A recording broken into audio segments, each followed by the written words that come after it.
Caccioti, council member from the city of South Pasadena in Los Angeles County, California. Right now we're on our main street, Mission Street in Fair Oaks. This is the center of our town. This is a typical main street in the United States right now on March 29th, 2020 during the coronavirus pandemic across the world. These are our shops, are all mom and pop, small businesses here, single owners, partnerships, they're all closed. Only businesses open under our stay-at-home order are basically takeout restaurants.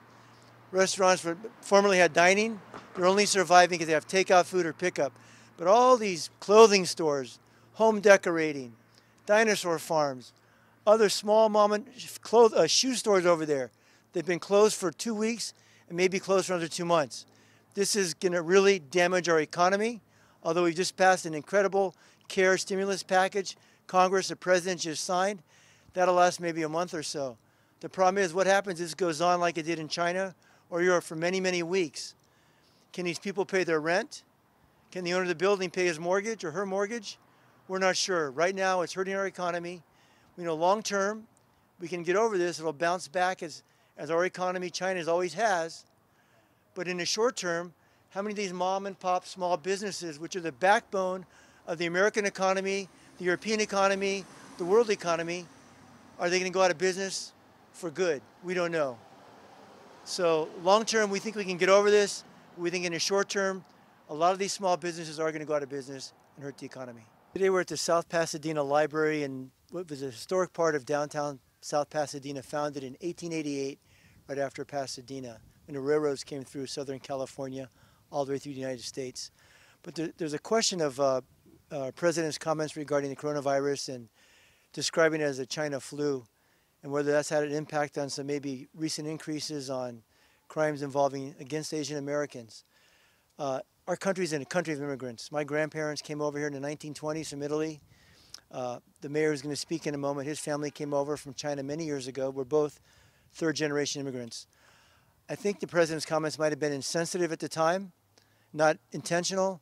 And I'll tell you, I know for the fact, and the president said this many times, he has great respect for the Chinese people and for President Xi.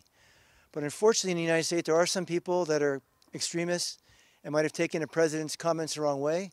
And from friends here in Los Angeles, where we have a very large population of Chinese Americans, I've heard from friends who are married to Chinese Americans, and the treatment that comments made to the wives or husbands of Chinese descent, and it may be related to this coronavirus. So hopefully this will pass over.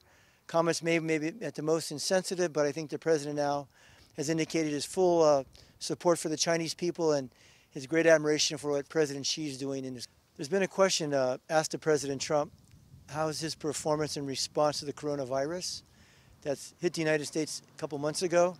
And he said it's perfect. Unfortunately, I disagree. Back in the Obama administration, he had created, let me give you a little background.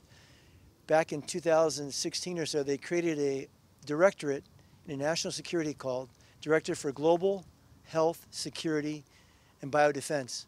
And that was to anticipate incredible pandemics just as we have today.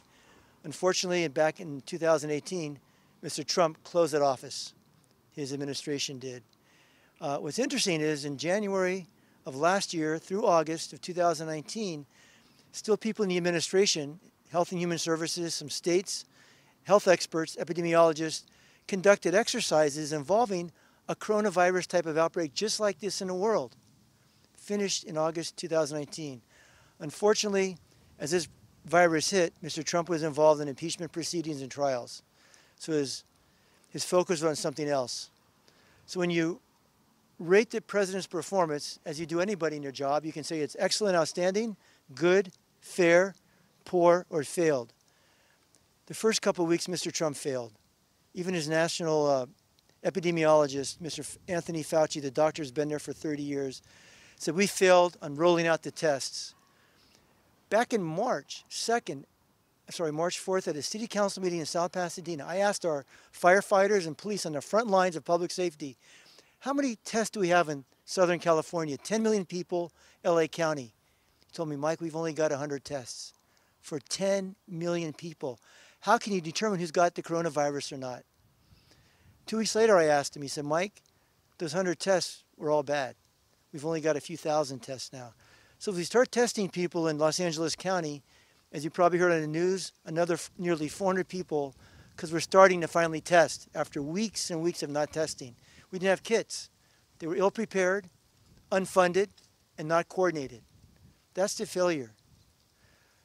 We don't have enough ventilators, we don't have enough emergency rooms.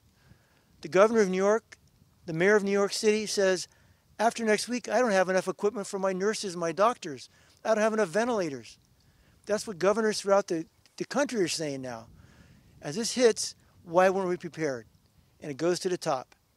But as we look forward, and as Governor Cuomo said, and he's talking about this every day, his response is incredible. He's got an A+ in my book. He says, this isn't a sprint. This is a marathon. If you run a marathon, it's 26 miles. We're in mile 2 or 3. We've got a long way to go, and I think the administration's performance has improved. I know the states have, the counties, our local governments, our response, the American people, companies. I just read yet today that one of the companies that used to be based in our community here, Abbott Labs, now as a test, they're going to roll out, they can do 20, 30,000 tests a day, and it takes 5 minutes to find out whether you're infected with the coronavirus. 5 minutes. And those tests are already in emergency rooms, intensive care, hospitals, and doctors' offices. So you're going to see an incredible ramp up in tests. Unfortunately, that means a lot more people, thousands, will come down with the coronavirus.